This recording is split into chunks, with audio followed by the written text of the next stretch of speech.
연구소의 정탄소장입니다. 4월 4일하고 4월 5일 사이 밤에 냉해가 발생돼 가지고 지금 여러 군데서 전화가 오다 보니까 긴급하게 지금 모든 다른 작업을 중지하고 사갑에 긴급 냉해 대책에 대해서 정보를 드리고자 급하게 촬영을 시작했습니다. 일반적으로 냉해 발생 원인 및 기존 대책은 냉해 발생의 기온의 극강화 또는 밤낮 온도차가 25도 이상 차이가 날 경우에도 비슷한 현상이 발생합니다. 계곡이나 그 사이 등 지형에서도 발생. 이 베르노이 정리에 의해 가지고 공기로다 옆에 건물 사이로 되면 같은 공기가 지나가야 되면 유속을 빨리 할 수밖에 없습니다. 유속을 하다 보니까 온도가 더 내려가 버립니다. 그런 곳은 또 심하게 발생되는 곳도 있습니다. 그래서 계곡 같은 데도 그런 현상 때문에 많이 생깁니다. 또 분지 같은데 이래 분지 형태로 되어 있는데 이런 지역에서도 공기가 머물기 때문에 많이 발생이 됩니다. 그래서 이럴 때는 살수를 한다든지 이 겉을 갖다가 얼음으로 입혀버립니다. 그럼 속은 자기 온도를 얼지 않습니다.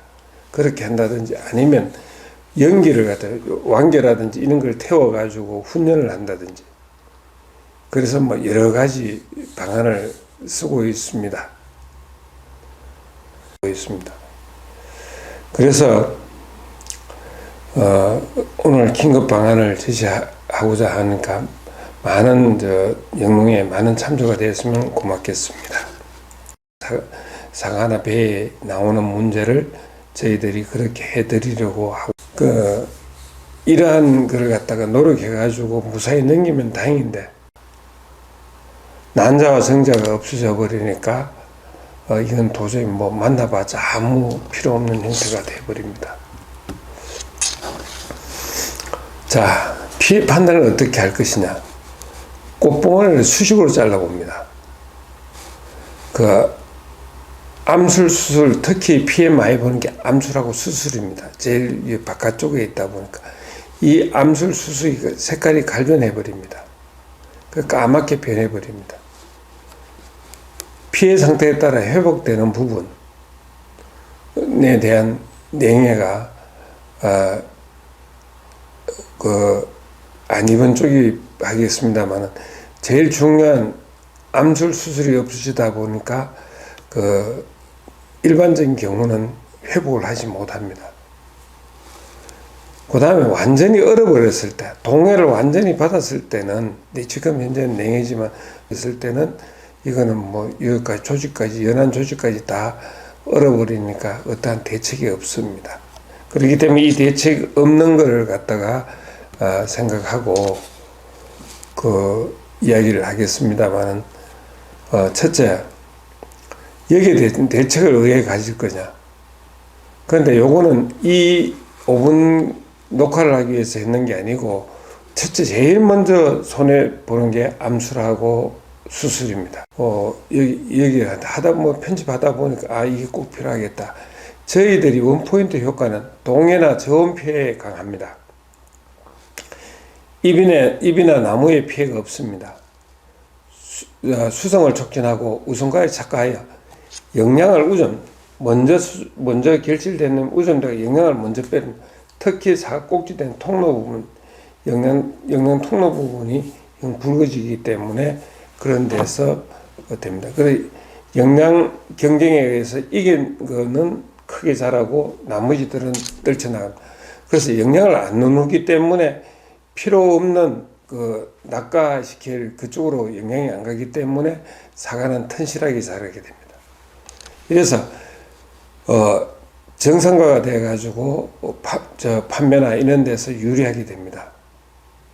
그래서 이런 경우는 일반적인 데보다 수입이 한 2~3배 많은 거로 농가에서 이야기하고 있습니다.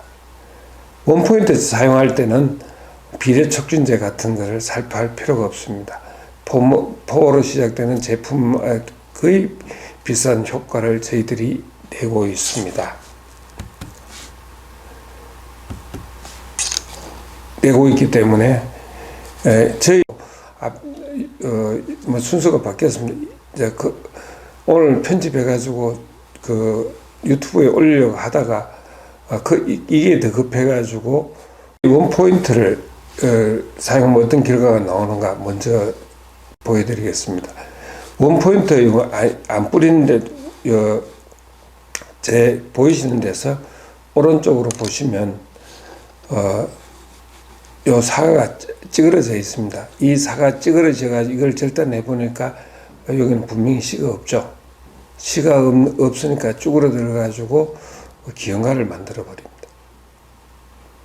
근데 생각을 전환을 한번 해봅시다. 요거는 함양에 있는 사과 농가에서 생산한 사과입니다. 오늘 원포인트를 4년차 쓰고 있는 농가입니다. 그래서 처음에 이렇게 씨가 안 보여가 놀래가지고 옆으로 잘라봤습니다. 옆으로 잘라보니까 또 이렇게 씨가 하나도 없는 거예요. 또 씨가 있다 하더라도 다른 데보다 좀 한 50%, 60% 정도밖에 안 됐습니다.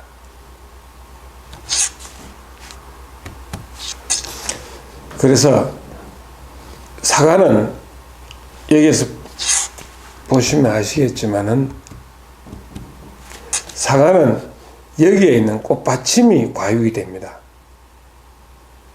만약에 씨 없는 수박처럼 된다면 부태여 이걸 피해 봤다 하더라도 여기에서 충분히 과육이 자라게 됩니다. 그래서 이 피해를 확실하게 영 가버린 건 어떻게 할 수 없지만 그래도 어느 정도 과피가 이제 꽃받침이 그래서 원포인트를 500배로 희석살포하면 좋겠습니다. 여기에 대한 저희 카탈로그에 나오는 설명에 대한 부분은 저희들은 이런 냉해에 대한 동해나 냉해, 저온 피해나 냉해에 대해서 피해를 강하다고 표시되어 있습니다. 그 다음에 토양의 약한 영양, 생선액비나 수용성 혼합비료 같은 걸 갖다가 공급해 주는 게 좋고, 옆면도 같이 이런 영양제, 바로 흡수될 수 있는 영양제를 주는 게 상당히 좋습니다. 그러면 잎도 좀 상당히 많은 피해를 입었을 거거든요. 잎을 정상화시킬 수 있는 방법 중에 하나입니다. 원포인트도 그렇게 회복해 주겠지만은 그래도 원포인트에 가진 영양에 대해서 보다는 조금 더 주시는 게 좋지 않을까. 이렇게 하고자 권하는 방법이 꽃받침이 과육되는 것을 이용한 원리를 이용한 것입니다. 피해를 보지 않은 것은 다 살아나게 됩니다.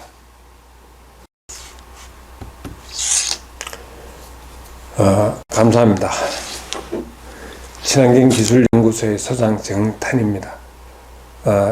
상세한 거는 제 블로그나 아니면 밑에 있는 사이트들을 제가 올려놓겠습니다. 그 사이트를 보고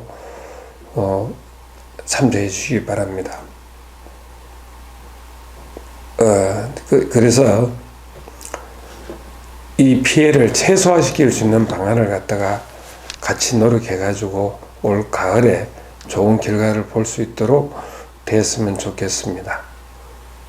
마지막으로 구독과 좋아요를 좀 눌러주시면 고맙겠습니다. 구독이 1000명이 돼야 급할 때마다 실시간으로 방송할 수 있기 때문에 그렇습니다. 많은 부탁드리겠습니다. 감사합니다.